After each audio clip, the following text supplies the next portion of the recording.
Williamson synthesis में अगर ether अच्छा बनाना है, हैलोजन बहुत अच्छा लीविंग ग्रुप होना चाहिए, जैसे कि I- हो, ठीक है। एल्काइल ग्रुप जो है वो प्राइमरी होना चाहिए। अगर तुम्हारा एल्काइल हैलाइड यहाँ पे ये ग्रुप 2 डिग्री 3 डिग्री हो गया तो ईथर के बनने के चांसेस और कम होते रहते। तो आज हम विलियमसन को ही स्टडी करेंगे। So let's start a video. अब सबसे इंपॉर्टेंट बात है यहाँ पे ये याद रखनी है कि Williamson synthesis is one of the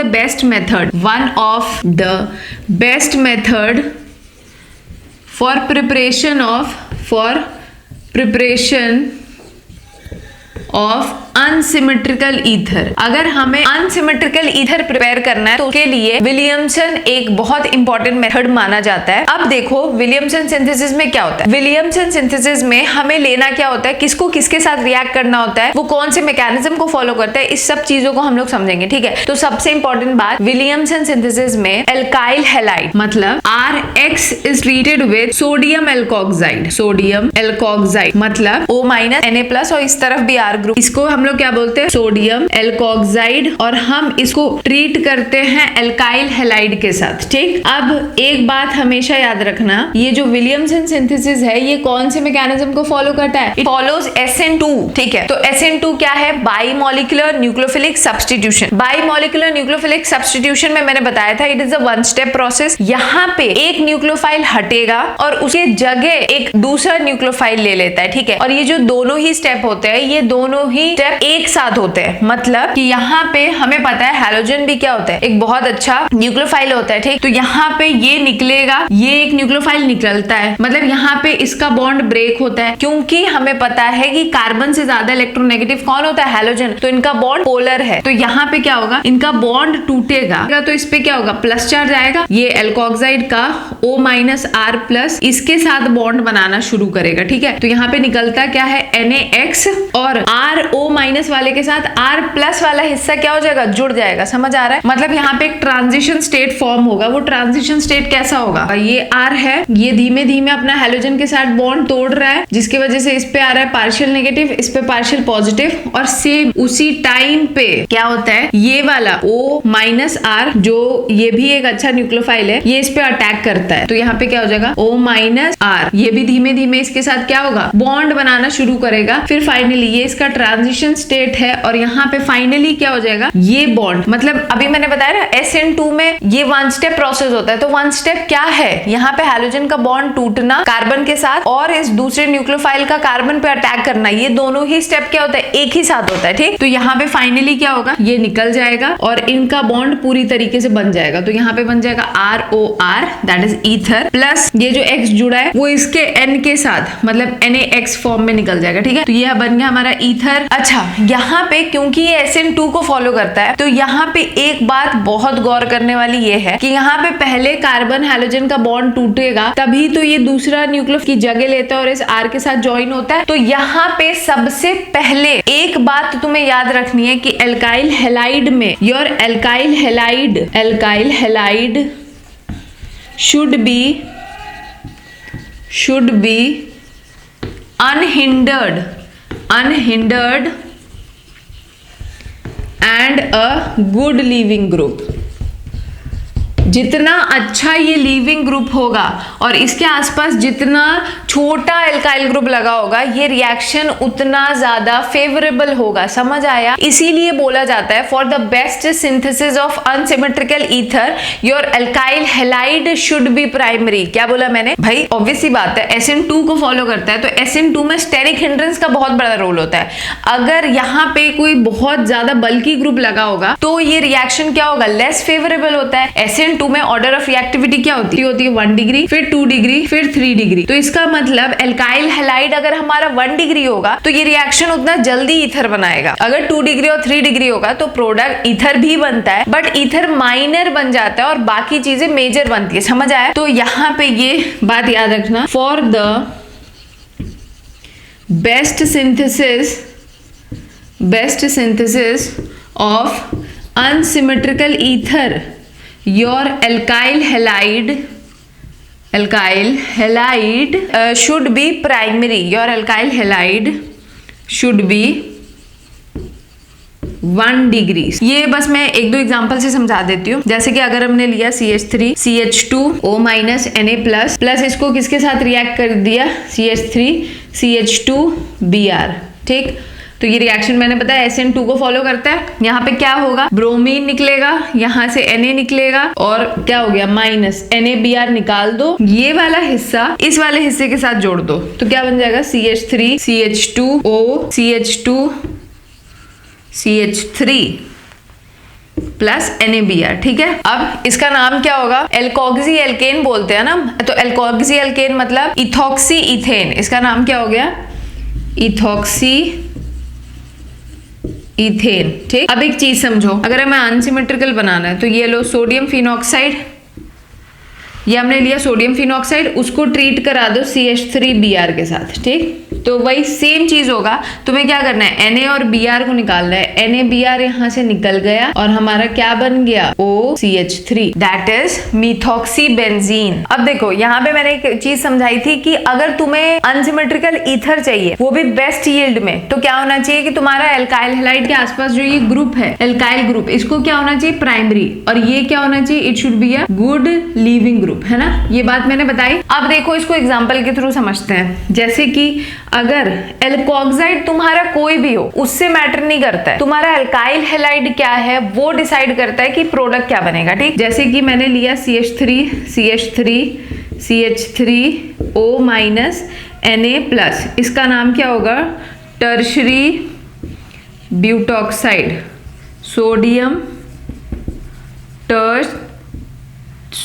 टर्ड butoxide, ठीक। ये लिया हमने, मतलब एल्कोक्साइड हमने कौन सा ग्रुप लिया टर्शरी ग्रुप ले रखा है, ठीक। उसको हमने किसके साथ रिएक्ट किया प्राइमरी एल्काइल हैलाइड के साथ, मतलब CH3 CH2 Br, मान लो ये हमने क्या ले लिया इथाइल ब्रोमाइड, ठीक। तो यहाँ पे बताओ क्या प्रोडक्ट बनना चाहिए। अभी मैंने बताया ना कि जब तुम्हारा एल्काइल हैलाइड प्राइमरी होगा तो एल्कोक्साइड कोई भी हो, यहाँ पे देखो सोडियम टर्ड ब्यूटॉक्साइड में ये कितना बड़ा ग्रुप है, कितना स्टेरिकली हिंडर्ड ग्रुप है, बट ये डिसाइड नहीं करेगा प्रोडक्ट क्या बनेगा। डिसाइड कौन करता है एल्काइल हैलाइड, क्योंकि यहाँ पे एल्काइल हैलाइड क्या है प्राइमरी, तो यहाँ पे हमेशा ईथर ही बनेगा एज द मेजर प्रोडक्ट, समझ आया। ईथर ही क्या बनेगा एज मेजर प्रोडक्ट। तो यहाँ पे ईथर कैसे बनेगा NaBr निकाल दो, बाकी चीजें जोड़ दो, सिंपल। तो CH3 CH3 CH3O CH2 CH3 ये बन गया। तो ये हमारा क्या बन गया ईथर। अब इसको नेम कैसे करोगे, इधर वाला हिस्सा क्या है टर्शरी ब्यूटाइल, ये क्या है इथाइल, पहले भी आता है तो इसका नाम क्या हो जाएगा टर्ट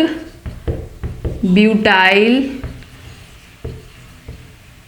इथाइल ईथर, समझ आ गया। अब देखो क्या होगा, अब अगर हम क्या करें कि हम अपने इस ग्रुप को क्या ले ले 2 डिग्री और एक बार हम क्या लेंगे 3 डिग्री। तो जब 2 डिग्री लोगे अल्काइल ग्रुप तब क्या होगा, 3 डिग्री लोगे तो क्या होगा, तो जब 2 डिग्री लोगे तो ये लो CH3 CH3, ये हमने क्या लिया एल्काइल हैलाइड हमने क्या ले लिया 2 डिग्री, उसको रिएक्ट किया 1 डिग्री एल्कोक्साइड के साथ, ठीक है।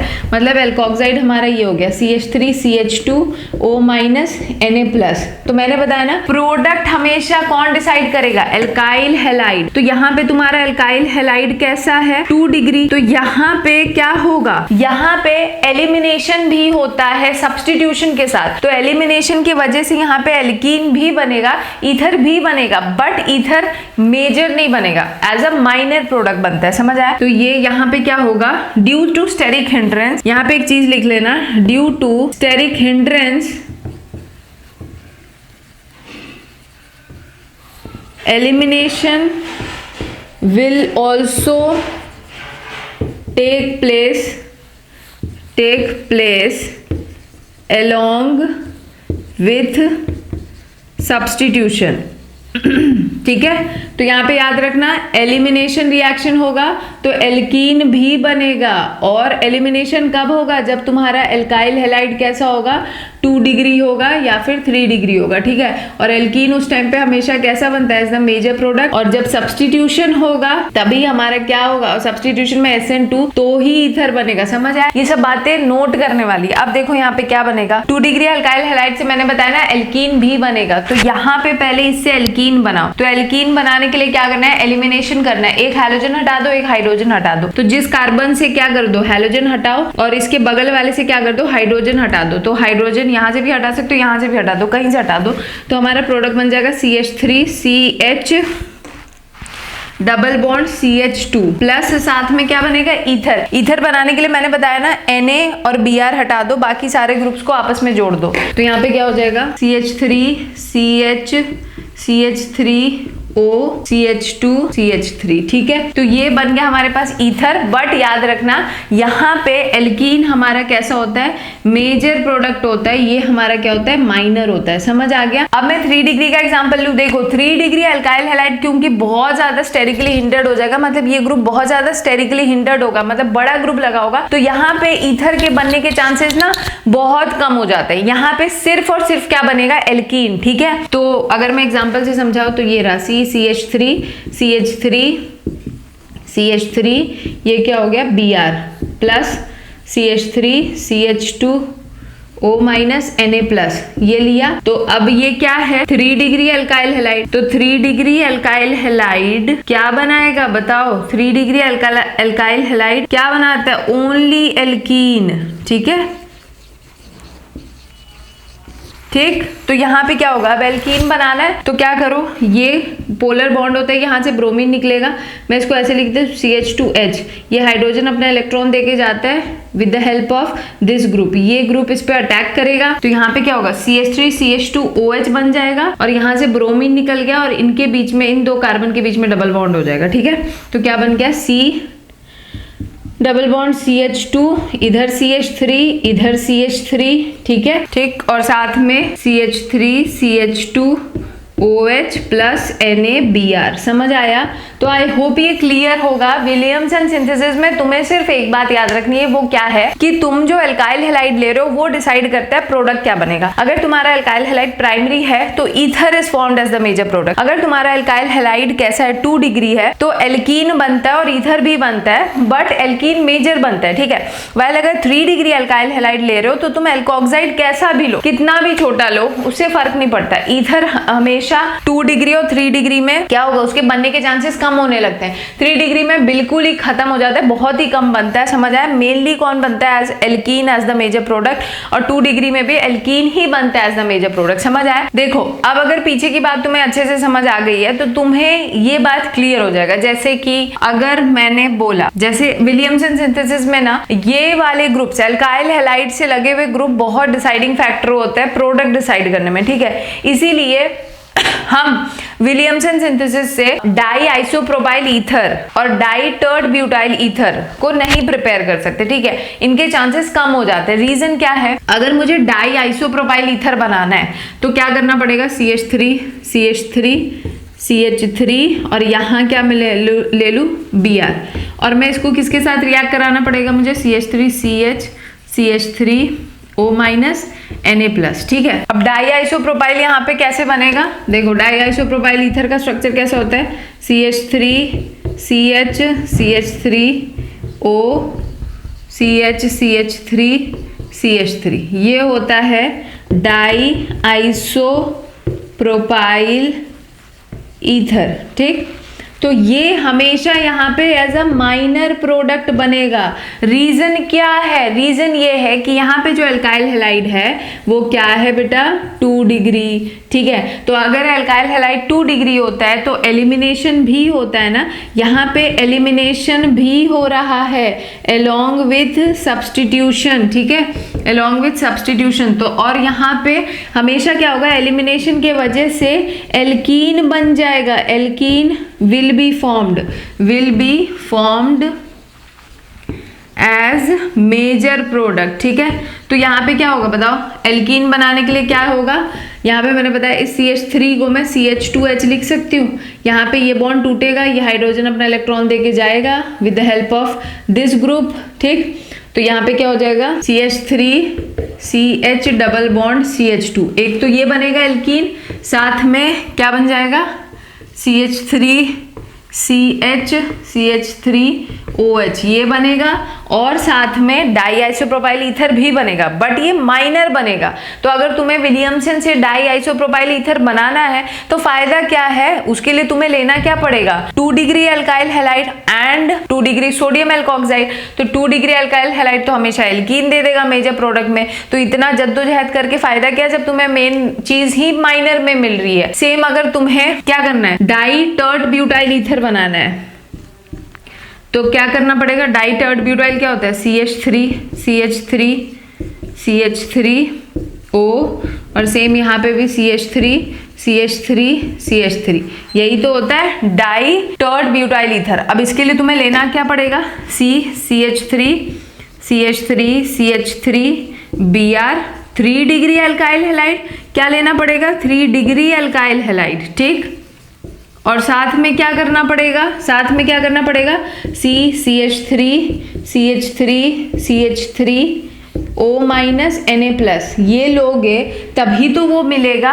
तो इसमें देखो ये तो अल्काइल हैलाइड 3 डिग्री हो गया, तो इसका मतलब ये ईथर अगर देगा भी तो वो माइनर में देगा, तो फिर फायदा क्या हुआ। इस वजह से कहते हैं कि अगर हमें सिमेट्रिकल ईथर बनाना है, और सिमेट्रिकल ईथर में भी कौन सा, डाई आइसोप्रोपाइल ईथर और डाई टर्ट ब्यूटाइल ईथर, तो वो इस मेथड से नहीं प्रिपेयर करना चाहिए, बिकॉज वो हमेशा इसमें क्या देगा, माइनर प्रोडक्ट देता है ईथर को। रीजन क्या है, क्योंकि जो हमें यहाँ पे अल्काइल हैलाइड लेते हैं वो हम हमेशा 2 डिग्री लेते हैं और 3 डिग्री लेते हैं, जो कि जब हम अल्काइल हैलाइड 2 डिग्री और 3 डिग्री लेते हैं तो वो हमेशा एलिमिनेशन के वजह से alkene as the major product देता है और ईथर को माइनर में देगा। समझ आया? तो आई होप ये बात क्लियर हो गई होगी। अब मुझे लास्ट में बस एक बात बतानी है, उस एक बात के लिए मैं यहाँ पे थोड़ा सा स्पेस बनाती हूँ। अगर तुम्हें क्वेश्चन ये दे दे CH3O माइनस Na+, ठीक, और उसको बोल दे किसके साथ रिएक्ट करो, ब्रोमोबेंजीन, ठीक, तो बताओ प्रोडक्ट क्या बनेगा बताओ यहाँ पे प्रोडक्ट क्या बनना चाहिए, ठीक। तो आधे से ज्यादा बच्चे क्या करेंगे कि यहाँ पे प्रोडक्ट बनाना शुरू कर देंगे, जो कि सबसे बड़ी बेवकूफी है। यहाँ पे हमने क्या लिया है, एराइल हैलाइड लिया है, ठीक, एराइल हैलाइड लिया है। हमें पता है कि यहाँ पे ईथर बनने के लिए क्या होता है, SN2 होता है, मतलब न्यूक्लियोफिलिक सब्स्टिट्यूशन होता है। और ये बात बहुत अच्छे से क्लियर होना चाहिए कि aryl halide do not easily undergo nucleophilic substitution because it is resonance stabilised.